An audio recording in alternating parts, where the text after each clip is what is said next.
Hello, everyone, and welcome to our next session, Demystifying Customer Experience. I want to thank Ross and Riaz for kicking off our day with some fantastic opening remarks.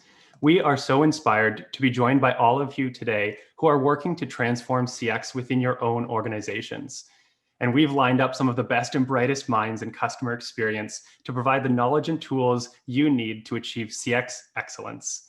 I'm Ryan East, Senior Marketing Manager at Alita, and I am thrilled to have the privilege of introducing our next speaker, Carrie Bodine.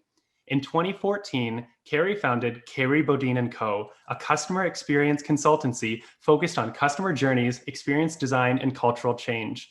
She's also a frequent keynote speaker at conferences and private corporate events around the world. Carrie's book, Outside In, The Power of Putting Customers at the Center of Your Business, helps business leaders understand the financial benefits of great customer experiences and how their organizations must change in order to deliver them. Her ideas, analysis, and expert opinions have appeared on sites like the Wall Street Journal, Harvard Business Review, Fast Company, Forbes, and USA Today. She also holds a master's degree in human-computer interaction from Carnegie Mellon University. Without further ado, please join me in welcoming Carrie Bodine. Thank you so much, Ryan. I am really thrilled to be here today. By the way, I'm coming to you from my home in San Francisco, and you may hear a few trolley cars going by throughout my conversation with you here. I consider it a feature, not a bug, just a little bit of San Francisco ambiance for you. So I would love to start out today by telling you one of my very favorite customer experience stories. And it starts with a guy named Doug Dietz, who you see here. Doug worked for GE Healthcare, and he designed really big imaging equipment like you see here. He worked on one particular MR scanner for about 2 years.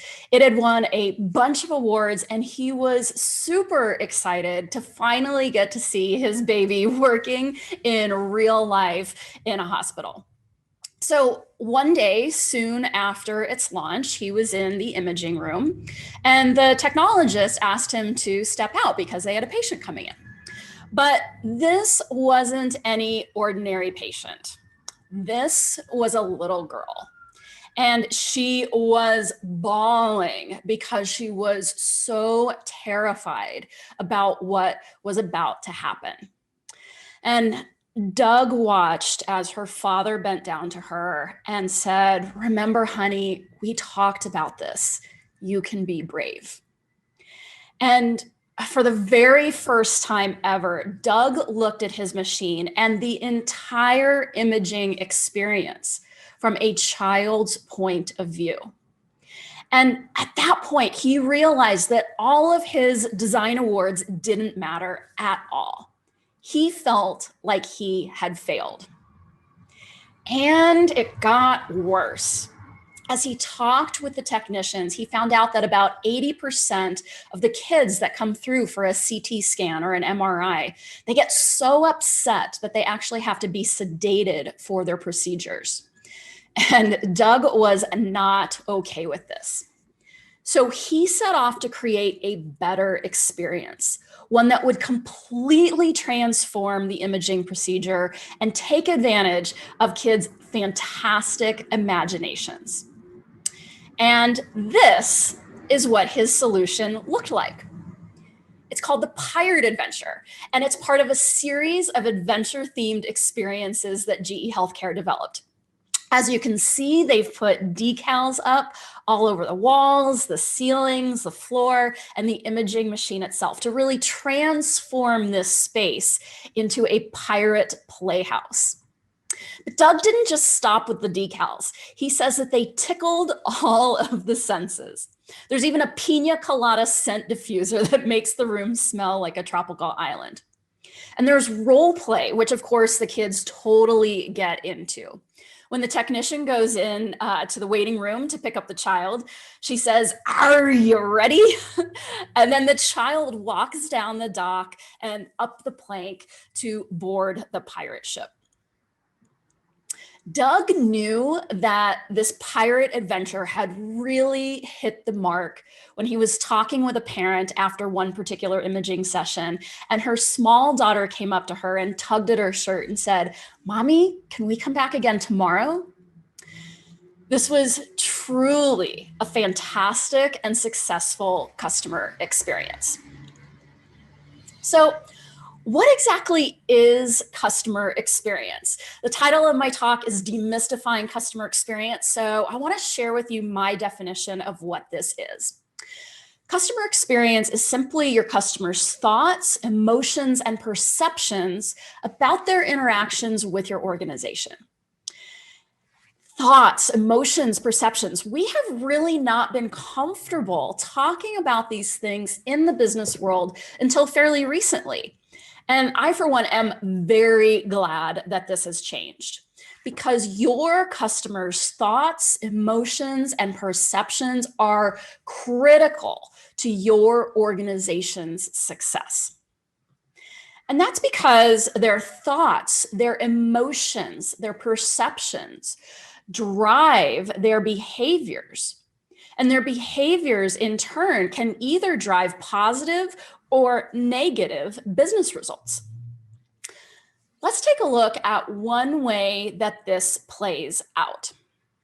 Salesforce recently conducted a study, and they found that 72% of customers say that they share their good experiences with friends, with family members, colleagues. And of course, some of those people in turn become customers themselves. And those new customers generate even more revenue and growth for the organization. And of course, when the experience falls short, the opposite is true as well. Salesforce found that 62% of customers say they share their bad experiences with others. And as the internet has shown us over the years, customers tend to talk really loudly about their bad experiences. But word of mouth is really just one way that this chain from thoughts, emotions, and perceptions to business results can play out. So let's look at it within the context of that GE pirate adventure. The kids go through this playful experience and they think, wow, this is fun. In fact, it's so much fun that I want to come back and play again tomorrow. And because the kids are relaxed and having fun and playing along, they're willing to hold completely still for their procedures. GE Healthcare actually included a reason that the kids had to hold still when they created the technician's pirate-themed script. It's just all part of the role play. In fact, this experience changed the kids' behavior so much that the sedation rates for one particular machine model dropped to something like 0.02%. And this is great, not only for the kids and their parents, who are, of course, terribly worried about them, but it's also great for the hospitals, which in turn have lower costs, and for the insurance companies as well, because there are fewer claims for them to cover. And not having to take the time to sedate the kids also means that the hospitals are able to get more children through in a day, which once again is great for the kids and the families because they don't have to wait as long to get in for a procedure, and the kids can move forward more quickly with whatever treatment they might need. And of course, health outcomes are paramount, but getting more patients through in any given day is also good business for the hospital. And so when you're thinking about making changes to your customer experience or just supporting your customers in any way, you need to be really intentional about what's going to be good for those customers. But you also need to think about what's going to be good for your organization. And I call the intersection of these two things the customer experience sweet spot. I'm not sure if these guys are high-fiving or if they're at a disco, but this is where the customer experience party is, and this is where you want to play. You want to make sure that you are squarely in the customer experience sweet spot when you're engaged in the two key activities of the customer experience discipline. And again, this really gets back to demystifying customer experience. In my mind, it really is just about two key activities, and they are designing the experience and managing the experience. So let's first take a look at what it means to design the experience.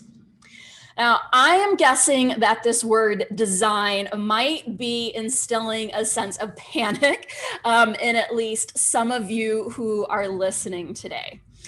You might be thinking, oh my gosh, I'm a terrible artist. I can't even draw a dog. There's no way that I can possibly be a designer.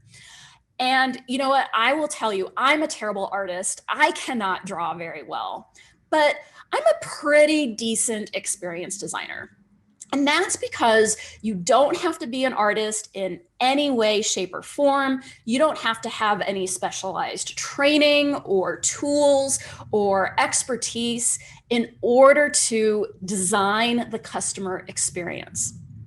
And that's because design is really just a human-centered problem-solving process.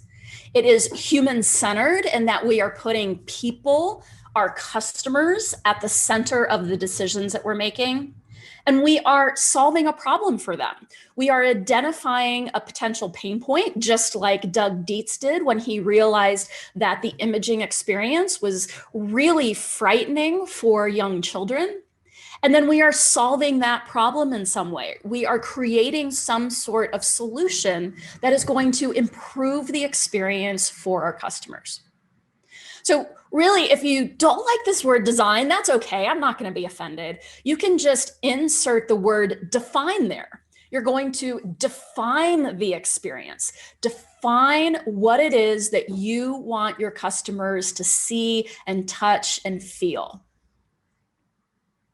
All right, so when you are designing the customer experience, there are some really important customer insights that you need to gather, questions that you need to ask and answer during that design process.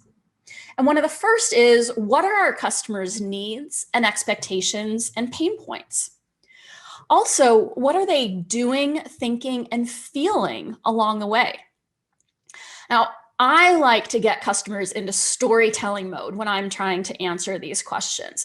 Getting customers to tell stories about experiences they've had in the past, either with other organizations or with the organization that you work for. And when you get your customers into storytelling mode, you really hear from them what's going on, not only what they're doing, but what they're thinking, what they're feeling. And you can get some insights about what kind of experience will better meet their needs and expectations, and what kind of experience will drive the results that are going to be good for your organization as well. So one of the ways that Doug Dietz looked at going and getting all of this information and these customer insights from his customers was to actually go out and play with children. And I say play, but that's what it was, the children. To Doug, it was really this immersive research session. This is actually a screenshot from a TED Talk that Doug delivered. And you can see them really just immersing themselves with the kids. And they actually involved these children in brainstorming and co-creating what the adventure series would look and feel like. So you can certainly see there are some lovely drawings down there of that, the pirate ship and the playhouse and that chest of gold coins there. But again, you really don't need any special artistic skills to do this. Honestly, the artistic skills that these young kids have are probably sufficient to get you through. So that's just a little bit about what it means to design or define the customer experience. And once you do that, Then you need to ensure that your organization is aligned to deliver that experience as you intended, because there is a lot happening behind the scenes. People, process, technology, policies, culture, compensation, hiring practices, you name it. So much involved with delivering that experience as you intended. And this is what I refer to as managing the experience, making sure that all of those pieces behind the scenes are aligned in a way to really support customers and support that vision that you created. So some of the key insights that you need to successfully manage the customer experience are we delivering the experience as we intended? So how well are we actually doing? Are we meeting customers' needs and expectations? Are we easy to do business with? Are we connecting with customers on an emotional level like GE Healthcare did with the Adventure series?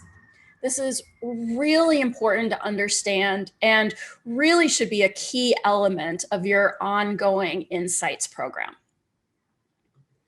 You also want to be asking, what didn't we anticipate? And believe me, there are always going to be things that you didn't anticipate, that you couldn't possibly anticipate when you implement something new for your customers. I was actually talking with someone a couple of weeks ago who used to work for a big hotel chain. And this organization thought it would be a great idea to add waffle makers to its lowest end hotel brands. And they really thought that this would just surprise and delight their customers, and that their customer feedback scores for the breakfast offerings would go up. But it actually had the opposite effect. This is because the hotel only added one waffle maker per location. And you can probably start to imagine what the breakfast scenario looked like with that one waffle maker. There was a really long line for it, so customers had to wait a long time, which no one likes. No one wants to wait, especially for breakfast. If you're racing out for, to go to work, or maybe to go out and, go on vacation with your family. They also complained that this waffle maker was messy to use. So they really hadn't thought through what it would be like for people to use this waffle maker and how it would get all gummed up with the waffle batter. So this might have been something that they could have discovered if they had completed a more rigorous design process prior to implementing these waffle makers. But even so, you just have to know that there are some things that you will not be able to predict until you roll out your products or your services or your experiences in the real world. And your insights program has to help you stay on top of those things and identify them.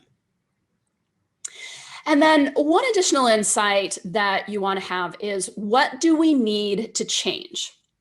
In the case of this hotel, maybe it was adding waffle makers, more of them, having 3 or 4 of them, so people had to wait less. Or maybe the solution, what they needed to change, was just to remove the waffle makers completely and go back to breakfast as it was before. And in fact, there might be a million things that you can do to improve the customer experience. You've got to understand what you should do to improve the experience. The good news is that there are lots of different ways for you to collect and analyze these insights. And I really like to think about all of these different research methods or inputs as tools, just as a hammer and a screwdriver are tools. And if you've ever used a hammer or a screwdriver, you know that they are each really great at one particular task. But if you try to hammer in a screw or you try to screw in a nail, you are not going to get the results that you're looking for. So which combination of these tools you implement will absolutely depend on your industry, your customers, and your research objectives. For example, if you are in the travel industry, social media is a really rich source of customer comments and feedback. If you work in the business-to-business manufacturing industry, just for example, then that's probably not going to work for you. So again, your mileage may vary as to which of these you focus on. But the thing that I really just want you to get here is that there are a whole bunch of tools, and each one really excels at a certain type of research and is great for certain industries and certain research objectives. So what I want to do is just chat about each of these research opportunities in a little bit more detail. And I'll start with surveys. These are really the backbone of most customer insight programs. And Net Promoter Score, which I've kind of depicted up there on the top of the screen, where you're identifying promoters and passives and detractors. It's really been the gold standard of surveys for more than a decade now. But the landscape of customer surveys is quickly shifting. In addition to longer, less frequent surveys, which have really been kind of the methodology of the past, we're seeing more pulse or intercept surveys that are shorter, more frequent, and often try to capture customer feedback within the context of a particular interaction or activity that your customer is completing. And for me, this is a really important evolution in the way that the customer experience world is approaching surveys. Because if organizations want to continue to use surveys as a research tool, they have got to adapt to customers' dwindling attention spans. Thank you, Facebook and Twitter, for that. Another trend I'm seeing more of a focus on is mobile as a way to capture customer feedback. And of course, mobile's been huge for a while, but as we enter this next phase of our new normal and people start venturing out into the world again, I believe we're going to see a renewed focus and reliance on our mobile devices. And of course, you are going to be more successful with your insights program if you meet customers where they are on the devices that they're using. The last thing I want to mention about surveys is video. Video is just such a great way for you to help people throughout your organization develop empathy for your customers. And empathy is really what it's all about, right? Because with video, your customers are telling their stories about what they're trying to accomplish, what real life goal or task has brought them to do business with your organization. And they're telling their stories about what it's like to do business with your organization, to interact with your website or interact with your employees. And storytelling is so important because stories are how we relate to each other. We really tend to relegate storytelling to our leisure lives, to the novels we read, to, that Netflix show that we're binging, or the big blockbuster movie that hopefully we'll get to go see in the theaters this summer. But storytelling, again, because it's just how we relate to each other, is such an important thing to bring into the business context. And it is a really important way, a really effective way for you to help people throughout your organization, from people who are individual contributors to middle management up to your senior executives, to really help them understand what's going on with your customers. What are they doing? What are they thinking? And what are they feeling? So essentially what I'm trying to get at with this slide is that there are lots of ways that you can go out and survey your customers. But what's most important here is that whenever you see a trend out there in the real world, like dwindling attention spans or mobile, or a focus on video brought about like apps like Instagram and TikTok, you really need to think about leveraging these trends and these new modes of communication in your insights program. All right, so I'm also seeing more and more of my clients using communities to learn about their customers' needs and expectations. And I absolutely love this. Communities are just such a fantastic way not only to collect insights, but to really engage your customers on a deeper level. And I even think of communities as sort of this VIP experience. You're letting this select group of customers know that they and their feedback are really important and valuable to your organization. And then the community experience itself can help them feel like they're part of this special insiders club. So again, I'm just seeing more and more of this, and I continue to get more and more excited about the possibility of communities for customer research. Social media, as I already mentioned, can also be a great source of insights for certain industries. But one thing you really want to avoid is that whiplash that can come with looking at and, of course, trying to act on polarizing reviews and comments like the ones that you see in this image. I specifically chose this image and selected these reviews because of just how different they are. We've got one customer giving 1 star and saying, "Do not stay here." And then we have another customer giving 5 stars and saying, "The most relaxing stay ever." So how do you make sense of this? How do you actually act on this type of customer feedback? Well, you need to make sure that you're not in whiplash mode. You're not just getting your organization to run one way and then run another based on what the latest review is.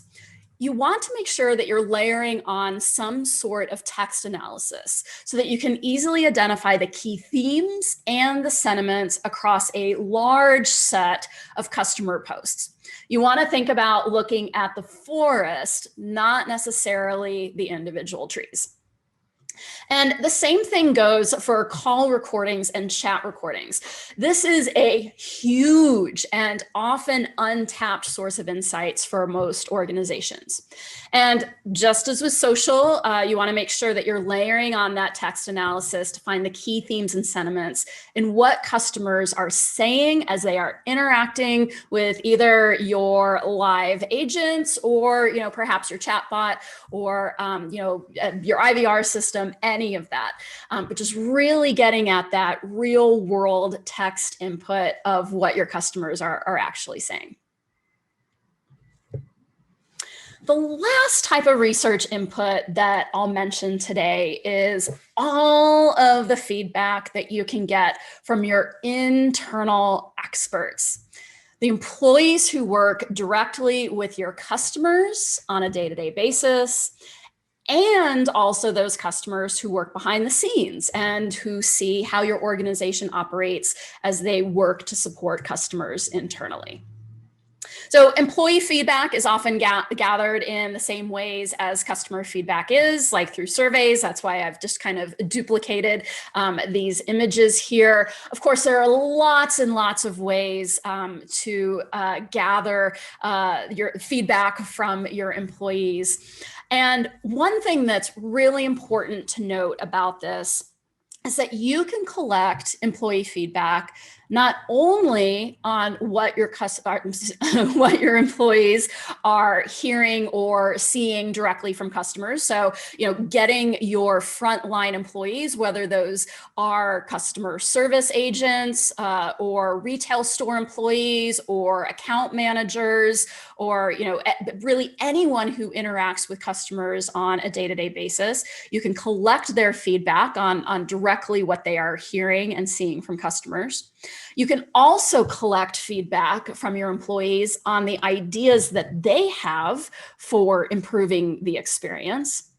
And you also want to ask them about their own employee experience. And oh boy, that employee experience is so important. And if you don't have a program to actively understand and improve your employee experience, I want you to start on that on Monday.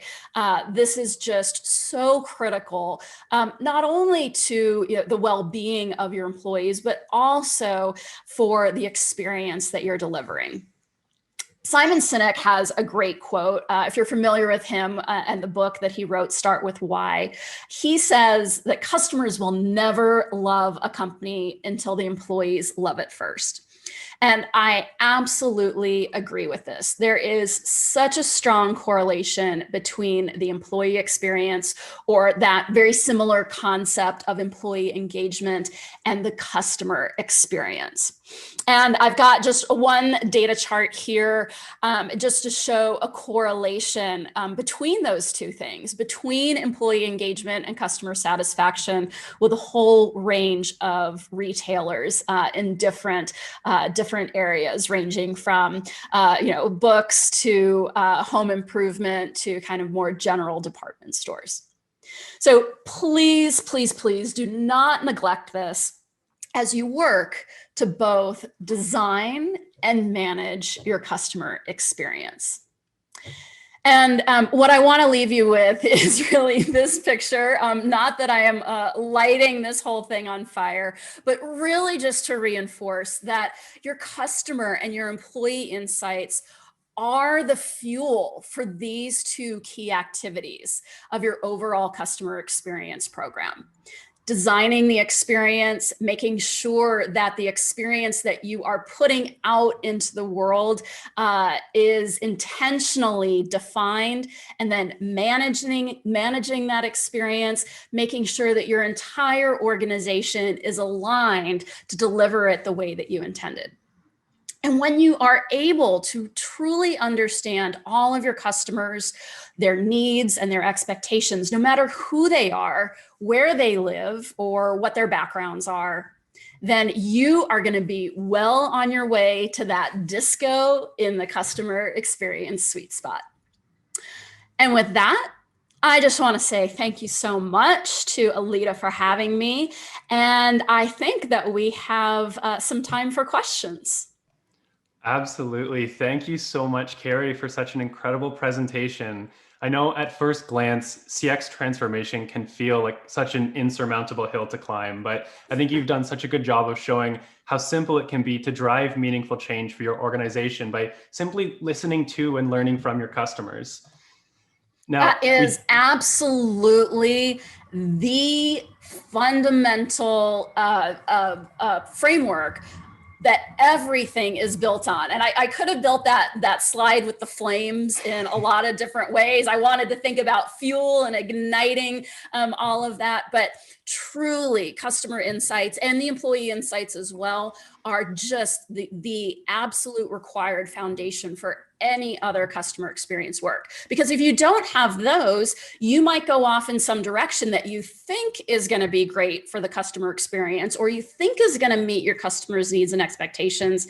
But if it's an assumption, then you might be wrong. So I actually often think of customer experience and customer insights work specifically as really a risk mitigation tool. You are mitigating the risk that you're going to go off and spend a ton of time or make a huge investment in something that isn't going to move the needle, or in fact, as we saw with that hotel chain, is actually going to make things worse for your customer. Absolutely. It's that iterative approach, right? Lesson one says, let's put in a waffle maker, but you can't stop there. You have to keep looking and revisiting, because maybe you're not going to get it right the first time, and that's okay. Yeah, absolutely. We do have some questions coming in from the audience. As we mentioned earlier in the chat, if you do have a question, we have a few minutes here to answer some. We'll try to get through as many as we can. So let's dive right in. I had a question just come in. Absolutely love it. In an organization where only some of the leaders are bought into the importance of CX, how do you build that stakeholder buy-in? Mm-hmm. Yeah, so there are a lot of great ways to do this. And I have seen a lot of them tackled by different organizations over the years. A really great way is to have your leaders actually go through some of the experiences that your customers go through. So have your leaders sign up and create an account, or have your leaders try to cancel their service with you. Whatever it is, have them go through that experience themselves. But the other thing that I think is really important is bringing the voice of the customer to that group and making sure that they are all on the same page as to what customers are actually saying about you. And so, in the past, we often saw this with call recordings. We would have someone in the organization handpicking some phone calls and then playing them regularly in executive or in management meetings. But this is where I think video comes in and is so great now, because it's one thing to hear what the customer is saying and you can kind of imagine them and, imagine their context, but it's another to see the customer and really see them tell their own story. So you can see it and you hear it, it connects on multiple senses, and it really drives that empathy. And it's so hard if you do that on a continual basis. It's so hard to argue with that. If you have one customer, you could say, well, that's just that one customer and that was this outlier. But if you continue to do that on a regular basis, they're gonna start to see the themes with that. That's fantastic. And even as we see with the research methods that you shared earlier, things like video, right? Being able to capture more than just one dimension of feedback can really help add that context. There's a reason why we love TikTok, or maybe we don't all love TikTok, but there is a reason why TikTok exists and has become such a phenomenon. There's a reason why people post videos to their Insta feeds, video is just so compelling. And so absolutely, video, huge fan. Here's another great question from the chat. Considering the recommendation to focus on feedback trends rather than just the individual complaints, how do you balance that with the efforts for service recovery for individual situations with that holistic CX improvement organization-wide? Yeah. So, and this is a great question, because as I was saying that, I was like, oh, I hope they're not taking this as don't follow up with those customers or just ignore them. But there's a difference between issue resolution for any individual customer and then changing the organization, changing your processes, changing your technology, changing your policies, changing something else fundamental to the way that you're doing business every day. And so, it does happen that someone screws up. Look, we're all human beings, right? I screw up, I inadvertently create bad customer experiences. Hopefully not very often, but it happens. We're not perfect. No person is perfect. No organization is perfect. So there are going to be imperfect customer experiences. What you want to identify is which ones might just be an outlier. Maybe a customer service rep, is dealing with a family situation or is super stressed out because now they have to work from home and their kids are doing homeschool. And, there's just all kinds of situations where someone's having a bad day. They didn't handle a situation as they should, or something happened with the technology and there was a hiccup on the website or whatever it is. But there's a difference between, mediating and remediating those kind of one-off instances and making sure that customers feel valued and resolving those issues.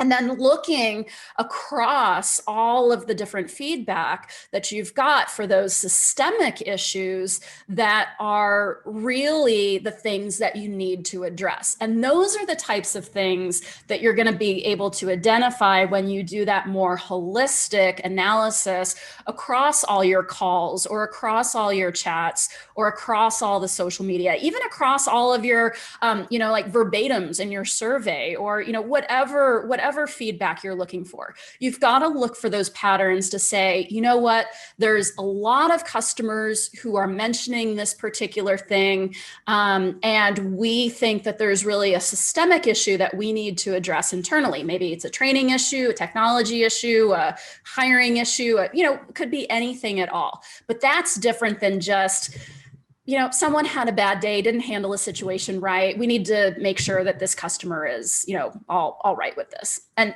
absolutely, you do want to do that issue, follow up and, close the loop with customers who have had bad experiences. Absolutely. Awesome.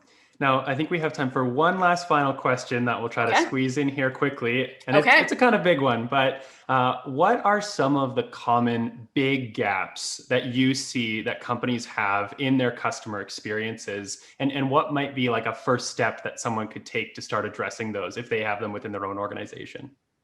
You know what? I think that one of the biggest things that I see is that there is a group that is collecting customer insights, and it could be survey data, it could be they're out doing journey mapping, or they're doing something like that, and then they're not sharing it with the rest of the organization. I once did a journey mapping workshop with a client, and I'm there on site. This was a couple years ago. We've got like 30, 40 people in the room, and it was in that space that I and my primary client learned that there were already journey maps that the organization had done.